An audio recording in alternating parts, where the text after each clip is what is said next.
like to lead us in the Pledge of Allegiance. And I'd like to ask Miss Mary Lee Cumby if she would say a prayer for us before we start.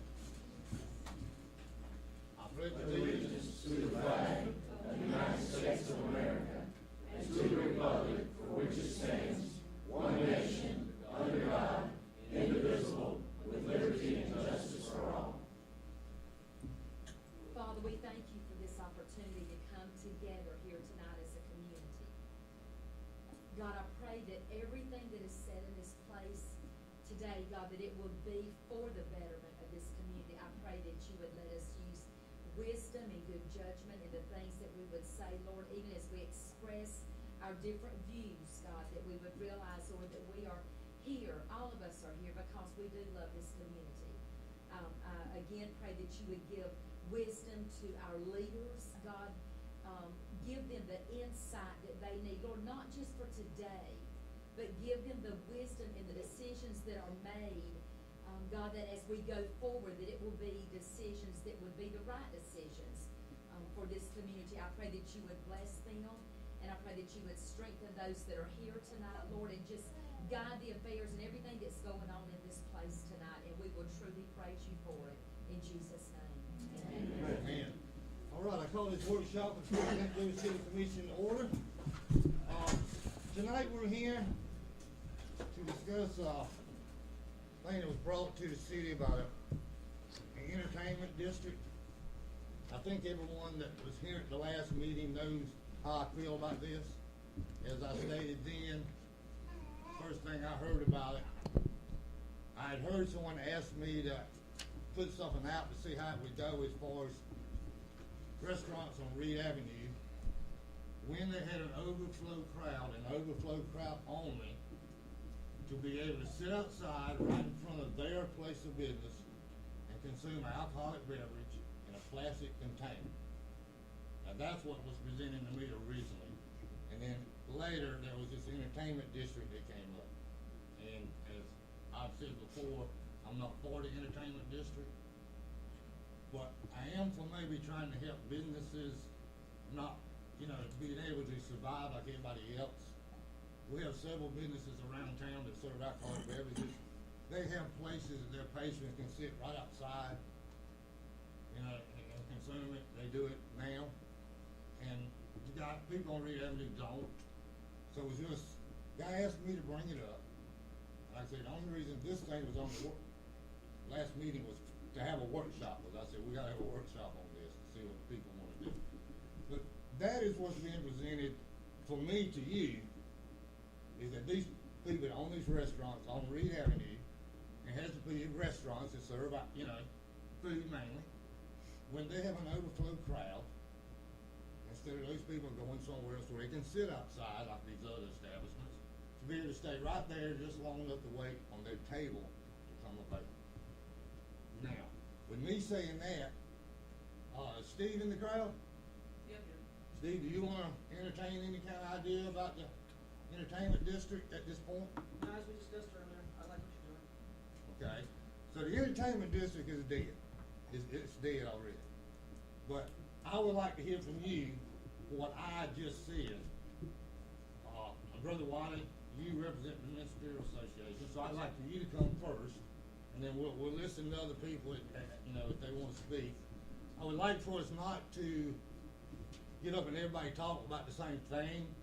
I believe you got somebody that can represent your group, that can speak for you, just for moving things along. But anybody wants to speak, we will let you speak. Okay, so Brother Wiley, I'll bring you to the floor to address what I have just proposed. Okay. Thank you very much. I believe I'm supposed to write my name. Yes, sir. Print your name before you go to speak. That's what I was told to do. Very good. Thank you, Mr. Mayor and Commissioners, for allowing our community the opportunity to be represented. One of the great things about the manner of government that we have is that it is a representative government. I hope that you can see by the overwhelming turnout of our community, for which I believe the most are, and maybe we need to take a survey on that, would be in opposition, and I'm going to say in opposition to the creation of any zone in any regard that would provide for the consumption of alcoholic beverages outside of those establishments which are licensed for that purpose already. Now, having said that, I think that what I had read that would be proposed, and I'm talking about the most recent proposal, what we were talking about tonight, not the entertainment zone, not reaching from Sunset Coastal Grill all the way to the marina, but Reed Avenue in particular, an area that would basically cover Reed Avenue, where people could be walking on the sidewalk, sitting on the sidewalk, standing on the sidewalk, drinking alcoholic beverages. That is my concern. Now, I have several reasons, and I could highlight those about why I think that is not necessary nor healthy for our community. I don't believe that it's been necessary up to this point. I don't know of a restaurant that has suffered as far as business is concerned. I know myself that you have to wait for tables at establishments in order to be seated. Usually, we're talking about a 10 to 15 minute wait. Only during special events have we ever had to wait any longer than that, and I can only remember one time that we had to wait any more than 30 minutes for a table. Well, I have some concern if someone is not able to wait to consume an alcoholic beverage for 30 minutes until they get their table. If somebody has to have an alcoholic beverage in that 30 minutes, then probably there's more of a need for counseling than anything else. I don't see the need of having to serve alcohol on a street where we are going to have families passing by, where we're going to have children passing by, where it's going to be a very open and public drinking area. Also, I might say that if we open up drinking on the street of Reed Avenue in that district, that there is a likelihood that as people wait and wonder and look, and I know that happens, hey, I'll sit here and wait for our table. Why don't y'all go look at the shops? We're going to have a difficult time restricting the movement of people away from Reed Avenue, and we're also going to have a difficult time explaining to people why, when they have their plastic container of alcohol, that they can't enter into another business that does not allow or desire alcoholic beverages. It's going to create more of a problem than it's going to solve. I cannot see, and I think most in this room would agree with me, why the expansion or the creation of a zone for drinking alcoholic beverages is necessary for the function of business in our community. A couple of things that I would say about public drinking in areas that are defined as open container zones. In a study by the National Drug and Law Enforcement Fund, they were looking at areas that had allowed drinking of the nature that we're talking about. And what they found is that they had to go back and try to implement laws to create restrictions where at once there had been leniency. And the reason for that, and their main concerns, were that the areas that allowed open and public drinking on a street were often linked to crime, drug use, theft, and assault. I had mentioned already the Memphis, Tennessee famous Bell Street area, and the director, John Shivers, of that area, who said that really there was no major concern or major change when they created an area like we're talking about. And we're talking about a street that was opened up for the purpose of having open container, probably with the same reasoning, with the same purpose, and that is that, while people are sitting outside waiting, they can drink a beer, or they can have a margarita, or they can drink before they go into the business that they're waiting to eat in. And they created this area. Well, he said that really there was no major change except for public drunkenness and fighting.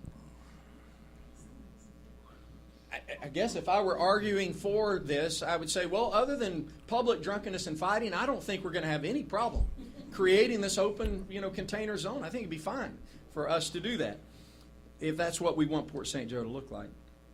He furthermore admits that when they did create this zone, that they did have to hire additional security in order to monitor the behavior and prevent people, one, from wandering outside of that area. It's not like we have gates on every road, and also from preventing behavior that was not appropriate in the street. I'm really hard pressed to believe that there is such financial gain in our community that we would be willing to create something that does not exist, for which we have never had in the past, and which many communities who thrive on tourism do not allow. Now, I know there are many that do. but I'm not sure that I want to be that community. I think I would much rather reflect a Branson, Missouri tourist zone than I would a Bourbon Street tourist zone. And maybe that's extreme. How about this, a little closer to home? I'd rather represent something more like Branson, Missouri, where it's wholesome and family atmosphere, and families are drawn there without public drinking, without open container zones, I should say that, than even our neighbors, and not to undermine them in any way, but Panama City Beach. I don't want Port St. Joe to end up like a Panama City Beach. Just this past week, we played a football team from Alabama, Prattville, Alabama. After the game, one of the fathers of players was speaking to a member of our congregation, and they said, we have been in this community, and what has struck us as so appealing, and it creates such a draw to be here, and we want to come back and visit. We want to come back and spend our money. We want to come back and stay in a hotel. We want to come back and eat at your restaurants. Is the family atmosphere, the cleanliness of this community, the wholesomeness of this community, and those were his words. I'm not putting words in the man's mouth. And there was a testimony to that in our church on Sunday morning that this individual was saying, this is such a family-friendly, wholesome atmosphere. We want to bring our family back. My questions would be this. Who really wants this open container zone? Who is it going to benefit? And I can only assume financially. Who is it going to financially benefit? And is financial benefit the bottom line of what we believe is necessary for a successful and healthy community? Just because we bring in a lot of money doesn't mean we're a great community. I believe that character has much more to do with the health of our community than the bottom line. I worry about the effect that this will have on businesses. I worry about the effect that it will have on our reputation, our appearance, our look. Who are we going to attract with this ordinance? Is that who we want to attract when we open up more public drinking? Or are we trying to attract the family that brings their children and their grandparents, and they want an area that is promoting a family-friendly atmosphere? And finally, why would we associate consuming alcohol with community prosperity apart from those establishments that stand to gain financially that would sell the beverages? I'm telling you this personally, as an individual, I'll gain nothing from it. As a pastor, I'll gain nothing from it, maybe some more counseling opportunities. But other than that, I can't imagine any profit to our community by opening up areas for more public drinking. We have plenty of places. It's already available. And I'm not trying to restrict that in the least bit, but there are places for people to go. The street, Reed Avenue, in my opinion, and in the opinion of the Ministerial Association, and I think most of the people that are in the room, in our opinion, Reed Avenue is not the place for open containers and public drinking. That's the Ministerial Association position. It's my personal position. I hope that it's the position of not only most of our community, but all of the commissioners that are here tonight. Thanks for your time. Thank you.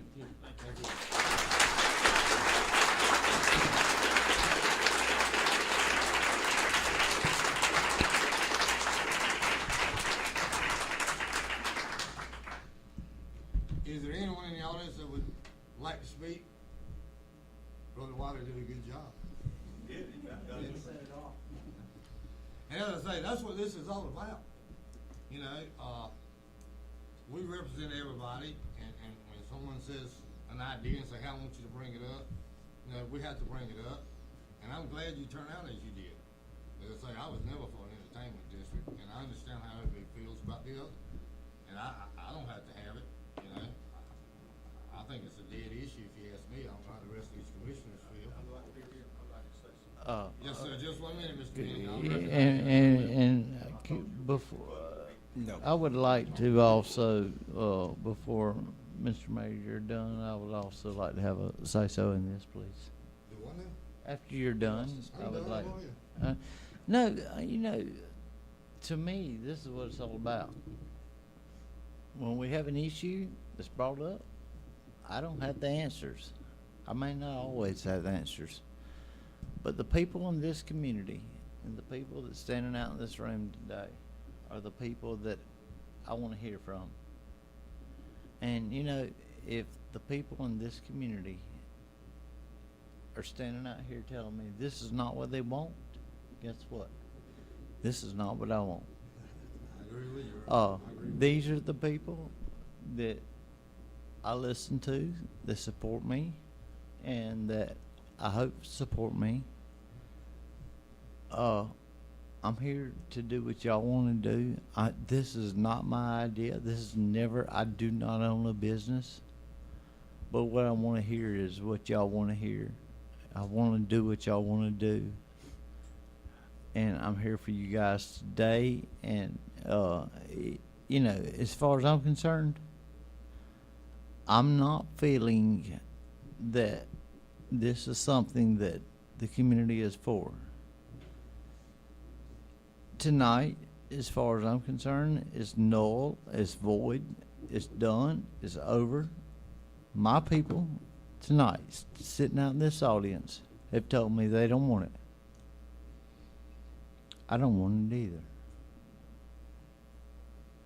If that's the wish of the people, I'm done. It's null and void. It's over. It's a non-issue. It won't come back before the people of our community. That's all I have to say. Anyone else agree?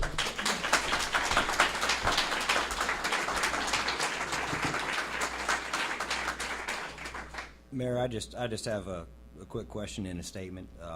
In the 3 years that I've been here, this is only the second time, maybe the first, that we've had a crowd of this size ever turn out. Paces Foundation might have edged you out just a little bit, but it's exciting to me to finally have some participation, and maybe this should be at the front of every agenda from here until so we can get some participation. But just for me, by a show of hands, who is here speaking out against this? Who all? Oh. Shy of a referendum, Mayor, I think this is a dead issue. As far as I can see here, the people have spoken, and there's no more to be said. One more thing I want to say too is I do have a friend that's somewhere out here in the community, and they're all my friends, each and every one of them. But Mr. Jimmy Gainey, he helped raise me. I don't know if he's here tonight. He's in. I don't see him, He's back. but I will tell you this: this man helped raise me. I lived alongside of him my whole life. He and his son were best friends. And I will tell you tonight, I called that man and I said, man, tell me what you want. Because I'll tell you something. I'm a God-fearing man. I believe in Jesus Christ. And the people that sit out in this community tonight, this is the people I represent. This is the people I'm for. And I'm here, and you guys talk to me. Tell me what you want. Because guess what? I don't always have the right answer. But I'm here, and you talk to me. You tell me what you want. You're my people. Miss Mary Lou Cumbie over there, if she told me, William, you're wrong, guess what?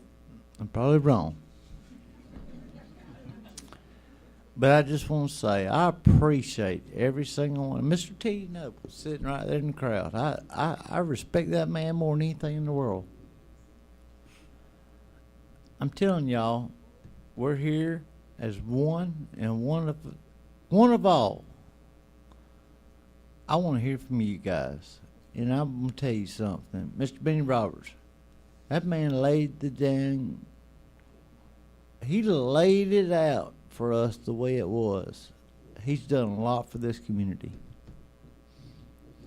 I'm here tonight to tell you guys, this is why I ran. This is why I'm here. Please call me. Please talk to me.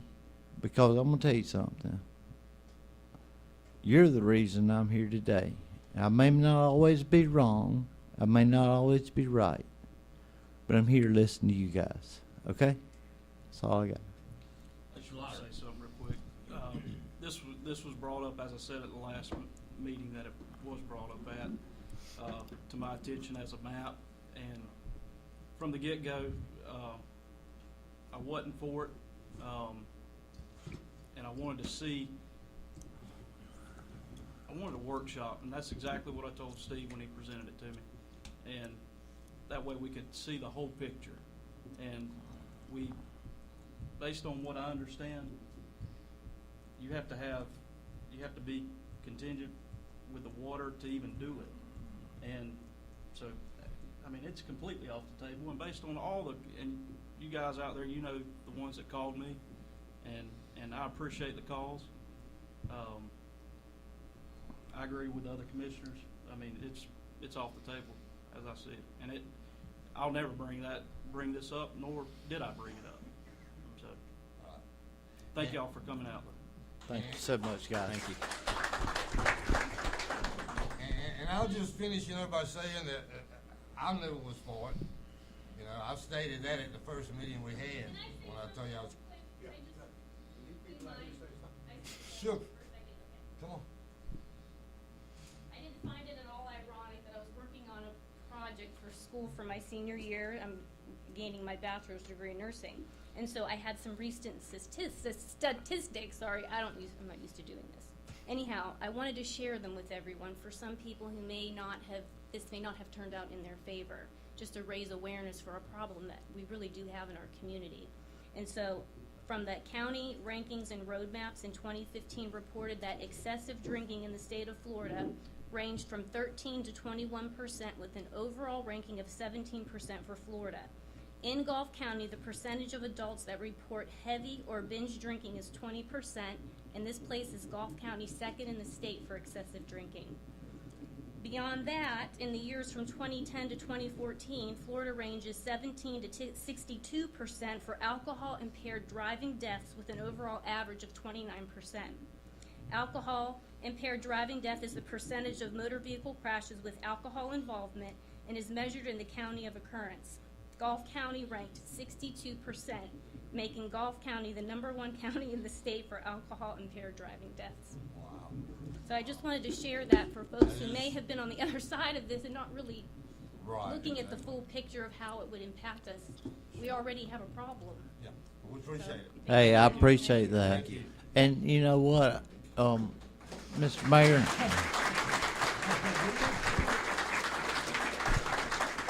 I just want to thank everybody for being here tonight. Go ahead, Mayor. All right, anyway, we're pretty sure this is a dead issue. Y'all spoken, we've listened to you. That's what democracy is all about. Us elected officials listening to the people that put us in office, and that's exactly what we're doing. We hear you loud and clear. And as I say again, this is a dead issue. It can be put to rest. Now, Mr. Benny Roberts, if you want to come up. Say something. Sure, yes, sir. Probably gonna bore you, but anyway, we need to look at a little bit of history sometime. We forget what happened and why things are. We had a closed container law. When I was on that commission, I didn't even know what a closed container law was. They brought it up there that night. Well, we were having trouble on Avenue B and Martin Luther King Boulevard. Everybody was standing on the street corner drinking beer and harassing the cops, harassing women. I mean, it was terrible. And believe it or not, Nathan Peters, who lived over, he brought up the closed container. Then we had another place, and this is the thing you're fixing to buy if you ever change your mind, where the junior store is. The junior store, if you'll notice, doesn't have anything on the right-hand side of it. There's a big vacant space on the right-hand side, and I say the junior store, so on the right-hand side. Kids would come up there, and there'd be 40 or 50 kids in that parking lot every night. And you know what they were doing? There was one 21-year-old, 14, 15-year-old, and they were all drinking beer. Well, I'd go inside, get it, come back out, and they'd all drink it. And it was about 40, 50 underage people drinking there every night. The only way we could shut it down was you can't have an open container in a parking lot. So it shut it down. Now, all I'm telling you is, I thought about the grill over there. If you were to put alcohol in the parking lot, how you gonna patrol? You can't. You can't do it. I mean, you can't keep people from wandering around with beer in his hand, handing out to underage people. You can't put a policeman down there 24 hours a day, 7 days a week. Be sure it don't happen. It's gonna happen if you put it there, I promise you. We're not putting it there. No, I said I already if. told you, we're not. Yeah. We're not putting it there, Well, Mr. let me Benny. remind you of something. Let me Read remind my you- lips. It's I want not you to gonna listen. happen. I want you to listen carefully. I want to remind you of something. We voted on a referendum not to sell alcohol on Sunday. Do you remember? Do you remember that? You remember that? I wasn't on the commission Well, I at the didn't time. say you was, but I'm just telling you. We voted on it, and it voted, the people in Fort St. Joe said no. We didn't want to sell beer on Sunday. They acted a little bit like y'all. The only thing was, the next meeting, they changed their mind. You know what? We got alcohol on Sunday. They weren't So, men of their I'm just word, gonna were try they? to remind you of what you said. Try to remember what happened. If you I'm a can't- man of my word, if you Mr. can't- Benny. If I tell you it's Well, dead, it's dead, brother. It That's might what be. my vote goes. Sometimes I don't know how I can say it any sometimes plainer. politicians lean to pressure. I'm you know. not a politician, I'm No. a public servant. Never have been a politician, never Yeah, will be. I listen to you tonight. You're definitely a politician. No, I'm not. You have your feelings, okay, sir. No, I didn't hurt you, Pete. I'm just telling the truth. All right. Ladies and gentlemen, unless someone else wants to speak, as we say, this issue's Can dead. we just say thank you? Yes, to ma'am. y'all?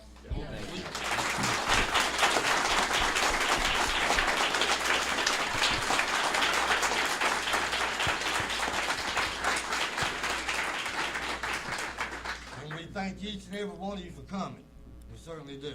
Miss Mary Lou, we love you. I love y'all. Mr. Mayor, I'll make that motion to adjourn. Thank everyone for coming out. Thank you, guys. Hey, run them off a copy of this. Be sure they get one.